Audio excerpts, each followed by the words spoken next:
Oh, man. Fantastic. Absolutely killer slumber. Thank you. Thank you, guys. If you are just tuning in, I'm sure you are as blown away as we are right now. We can't even speak here on the crew side of things. We're so blown away. But for those of you just joining us, my name is Kristian Ivanko. I am your host. So yeah, I can't even speak. It's just so good. And this is our band show. We are live for our 10th episode here on an amazing evening, July 1st, kicking it off strong on this holiday weekend. And we have so much to be thankful for, the amazing tunes we're hearing. And of course, all of you guys in the chat. There are so many of you watching right now, and I'm just going to take a quick moment to shout them all out. Nicole C. saying Slumby is everything. Oh, by the way, guys, I told them that the bear's name was Slumby. Slumby is the name of the bear. It's canon. Laura's hanging out with us. Of course, we have Grace, Caroline, Michael, and so many others. Thank you all so much for being here. Drop an octopus emoji in the chat to show the band some love. Octopus. And, speaking of showing some love, we have to shout our crew out here because they're working tirelessly. They're working so hard to help bring this show to you, and I'm talking about Patrick Huber, Eric Greenop, George Katechis, and everyone else, Michael Kudo, and everyone else who contributes to our band show, whether they've joined this month's production or not. We really appreciate you guys for coming, hanging out, contributing your talents to us. Thank you. It means the world to us. And, shout out. Speaking of our amazing crew, ladies and gentlemen, I want to introduce to you my co-producer, the man behind the switchboard, being all technical directory and things like that, Patrick. Pat, welcome to the show, man. I think that's the first time I ever called you Patrick. Jeez. Yeah, thank you, Kristian. Listen, I can't say that I wish I was someone else or somewhere else. This is the place to be. Little reference to, State of Flux. He did the thing. This is most certainly the place to be. And since so many of you guys are here, we're going to ask you to help us maybe have more people realize that this is the party on the interwebs tonight. So if you're in that chat, like, comment, subscribe, and most importantly, share this video with a friend. It will not only help us, it will help our new friends in Slumber. And we need more people to hear this band. So that's just a fact. But Pat, how are you doing, man? How are things going on the other side of our studio here? I was a little lonely. Hey, no, I think things are going quite well. And, I'm super excited to be here. I'm glad that Slumber is with us. This is shaping up to be a fantastic show for sure. Oh, I couldn't agree more. And we have so much to talk about this evening with Slumber, guys. We are not even halfway through the show yet, so stick around. There's a ton more music, a ton more conversation to be had. And, Pat, I believe you've had a burning question, something that you've called me, about 16 times about this past week, that you've just been dying to know this question from Slumber, so... Well, am I dying to know? You keep saying that. I'm just curious. But back in May, we had Slip Groove on the show, and they said the sun was no friend of ours. And I've heard that gravity is no friend of yours. I was just curious if you can give us the deets, as they say, on this subject matter. Yeah, that was a weird phrase that it just kind of invented out of nowhere. I'm not going to lie. I think it was probably a bathroom thought. Whether that was a shower thought, probably. I did a lot of writing in the shower for a long period of time, so it was just kind of the free association. Let's just kind of find things. But yeah, gravity's not my friend. That's the hook of that song. Eventually that song really ends up being just kind of I like to call it the slumber therapy session song, because it starts. The first line is, "Hey, step inside my brain for a while." And it's literally just like me sitting on a couch talking to the audience, saying like, "Hey, here's all the things that I was dealing with or currently dealing with. Just kind of peer inside and take a look at, like, this is kind of the opening of the book to everything." And it explains some of the things you heard previously in the EP, because Gravity is the last song on the EP. So instead of it being like hey, this is everything, and then here's everything that follows that, it's more of a, hey, here's the reason why we write the way we do, and everything sounds the way it does. So it's maintained in our set consistently, and yeah, it's a cool song. We really like it. So let's talk about it, man. Your writing process, it's very unique. You guys have such a full sound for a three-piece. So I think we need to unpack this in sort of like a threefold approach. I would love to know how each member brings their own unique style to the band.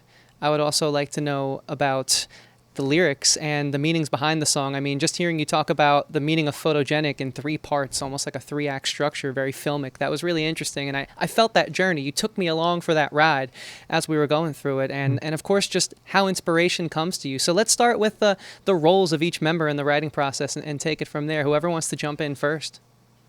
I don't want to speak back to back, so someone else take this. You got this, Kristian. Go ahead. I got this. All right. So, well, starting from the beginning, as we said, it was John and Nick, so it was really me just learning the songs at first. And then Nick has like a bunch of demos, so a lot of times he would come with his demos and ideas and pretty much say, "What do you guys got?" And I'll probably put up a drum beat. John put up a drum beat, and it's really feeding off of each other because we individually have different tastes of music as well as liking each other's. So we always give each other suggestions, and it's grown from more so going from the demos, but we'll actually come up with parts. Like there's sometimes I may hum a tune or something, and even me being around them and getting that chemistry on the instruments, I don't know, it's like I'm able to just hear almost like I'm downloading it, sounds from out the ether somewhere, but just I feel I'm able to put a little more input on some parts. And even with them, they be telling me some drum parts, they're not even drummers. So, yeah. Yeah. Speaking onto what Kristian said, so I do most of the time. It started this way really when we were just starting out with Slumber, but also it's kind of maintained kind of most of the writing process is I have my acoustic guitar. I'm just sitting, wherever and just kind of hammering out phrases. And I typically start with lyrics. I don't start with chord progressions. There's only maybe a handful of songs where we had the song and then I wrote the music. It's very frequently lyric based. So I'll write not even the whole thing, but maybe just a chorus.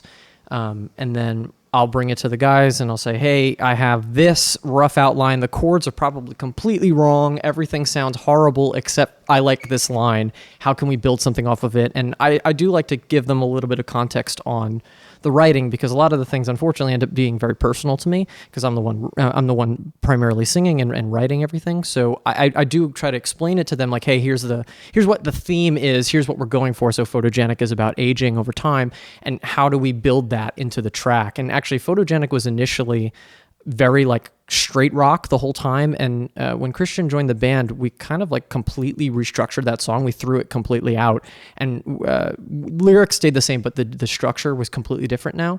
And it built into something that I think was a lot more satisfying for the listeners. And as you said, it's more of a cinematic experience, which, I'm in film. I personally enjoy that more. John, do you have anything to? Yeah, absolutely.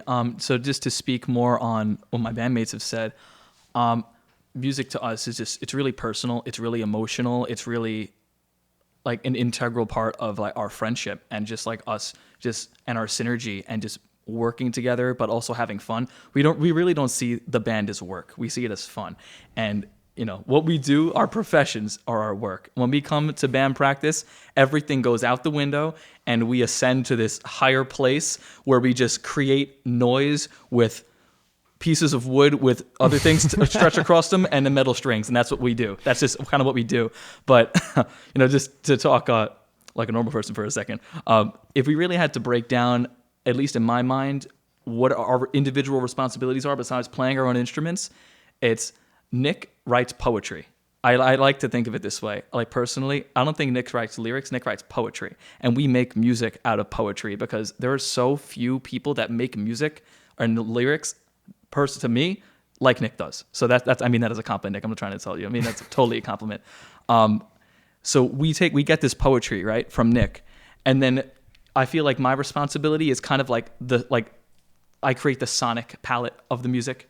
So per se is oh, well, that chord maybe should go to this chord. What if we did that? What if we try this? Or what if we do that voicing for that chord on the guitar, Nick, and I'll do this on my bass. And then Kristian comes in and sets the entire pace for the rhythm, and he sets the pace for the whole overall vibe of the song. It's well, yeah, that rock beat that we had before? What if we take that and completely forget about it and then do something entirely different? And most of the time, it's incredible. John is really responsible for the idea that we sound bigger than a three-piece, I think. I attribute that to John's part structure and everything that he contributes, and Kristian contributes to the idea that we've had I fall, as I said before, I fall into this trap of like writing basically the same song over and over again with terrible chords. And Kristian, takes my ideas and say, okay, no, this is how we're gonna do something that you didn't think of before, and make this my own and our own. And that is the most invaluable thing we could possibly have. I did also want to add that like sometimes Nick would grab a trumpet or John would grab a trumpet. One time he's even played the upright, is it classical the bass, yeah. With the bow and everything. So what's cool is that we've been together for some years, and it's like it's became like a lifestyle. It's more than just being in the band. So as we grow in life, like all of us also sing. So we haven't really started doing a lot of that yet, but I'm just excited as we grow just to add that on to Slumber along with Slumby here. I don't know if yeah, Slumby MVP. Again, octopuses for Slumby, please. Octopuses for Slumby. Thank you very much. Yeah, and second thought, none of us do anything. Slumby writes all the music, does all the parts, and actually plays them all too. We're not actually doing anything right now. It's all Slumby. Yeah, it's all. We have tracks all plugged in. You can't see the 18 chords coming out of Slumby. I haven't and will not play a note all night. Yeah. Just listening to you guys talk and interact with each other is like jazz. I mean, the give and take. It's also meaningful. Who chimes in at what moment to help paint the picture. And also, I'm very impressed at your ability to answer my 3 very loaded questions, all in such beautiful succession right there. And Nick, you briefly touched upon being a filmmaker earlier, and we're filmmakers here, and I know True. Pat's been dying to talk to you about some stuff in regards to the music videos and all that. Am I correct in saying that, Pat? Yeah, you are correct. I was watching some of the music videos for like probably the 10th time last night. What always gets me is the Waking Nightmare, the paint scene, which just... What amazes me about it is the fact that throughout the behind the scenes video, you keep talking about how you have one more setup to do after the paint. I'm just curious, like as a film guy, why'd you schedule the paint being poured on you and then an outside scene and what seemed to be like the complete cold? So answer the question, Nick. Yeah, I let me step back by saying my job on set typically is an assistant director, which means I do a lot of the scheduling and planning and stuff. And I've done a bunch of cool videos in New York City. That was before I really thought about doing that. So when we did that video, I didn't apply the same philosophy to my own, directing video thing. So yeah, that was quite dumb. It was mostly because we had the location for a set portion of time and we were waiting tonight for the last setup, but I guess we didn't realize how bad the paint was going to go everywhere. If you haven't seen it, there's a shot in the Waking Nightmare music video, which we uploaded, like 2 years ago. And it's... 3. Well, yeah, oh my God. Yeah. Oh, whatever. But there's a shot of just me and I'm spinning in a circle, and our wonderful friends in our production design dumped skin washable paint all over me while I'm performing Waking Nightmare, which was the first song that we performed tonight. And it was an incredible performance. I will say that it was the most scared I've ever been to be on camera, because I wasn't sure what that was going to do to me. Like, I wasn't sure if I was going to even get a minute into the song before I was just choking to death. We ended up actually doing 2 takes, which was great because we had a lot to cut with. But yeah, that was a wild night. And when I think I say it in the behind the scenes video, but when we go to that last setup, which is just, we were in like an alleyway somewhere in Astoria in Queens. I washed off just enough so it was visible, but I still have like blue all up and down my like non-visible body, so covered by my shirt and my pants and stuff. But there was paint everywhere. It was a mess. I spent an hour and a half in a sink washing myself down. I got to add the Easter egg, too, that we threw into the next music video, which might be a good segue, I don't know. But the shirt that Nick wore in that scene, right, and tell me if I'm wrong, that got paint all over it, is the same shirt that Nick wore in the opening shot of the next music video. Yeah, yeah. And I love that shirt. I still have it. It looks like this very obscure tie-dye. Really cool shirt. But yeah, just to quickly hit on it, I like directing videos, and for us, I wanted to always bring something that you've never seen before. So the paint thing is something I'd never directly seen before, so I wanted to try it, and we did a bunch of stuff that just was, people constantly comment like, how'd you get the doors to float on the water and all that stuff. So we just wanted to always try to magic. Only magic, and it was Slumby. That's how Yeah, but we have a lot of fun with the videos, and we hope to do a lot more in the future. Yeah, you have a lot of cool concepts for the videos that I've seen, and I feel like you kind of like the studio look. And from what I can gather from the behind the scenes look, it's like you're building these sets in apartments, not necessarily like renting out a studio. So like obviously you have that film background. You went to Brooklyn College. I've had a lot of students that transferred there. Actually, some of my best friends went to Brooklyn College as well when I was in college. So can you just talk about like your process, like, you know, conceiving these ideas and then being like, oh, whose apartment are we going to build this crazy set and smash windows and do all this like fun stuff in?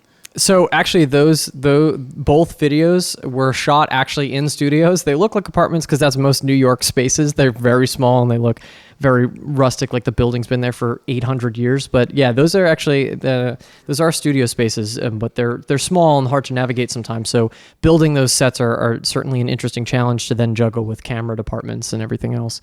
But in terms of coming up with the ideas, it's really just kind of it's a feel and aesthetic thing. So I it's not just a me thing. I do throw to the guys like, hey, what does this song make you feel? Specifically with the State of Flux video, I said, you know, what are you kind of getting from this song? What are you feeling? And with that, we started to kind of compile an idea from that. And I want to have that representation in the video. I for a long time, I didn't like music videos actually, because I thought it put a very narrow perspective on what the song actually felt like, because some people, when they listen to music, they have this image or this iconography in their head, and when you watch a video, it might like lock that iconography into place or like change your mind about what the song is. So for a long time, I didn't really love doing music videos for stuff that I was working on, but I think if we keep it open enough and it's just very dreamy, like, you know, the vibe of the band in general, I think it allows it to be still open form and have your imagination. So that's kind of the guiding principle of all of our videos.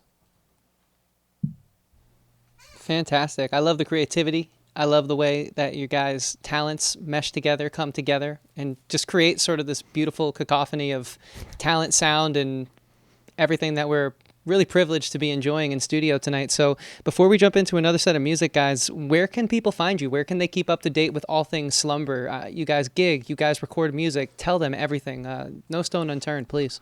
So on most social media platforms, we are at SLMBR Music, the word music, MUSIC, for those of you that need the spelling of music. We used to say, oh, we're Slumber without the vowels, but people don't know what vowels are.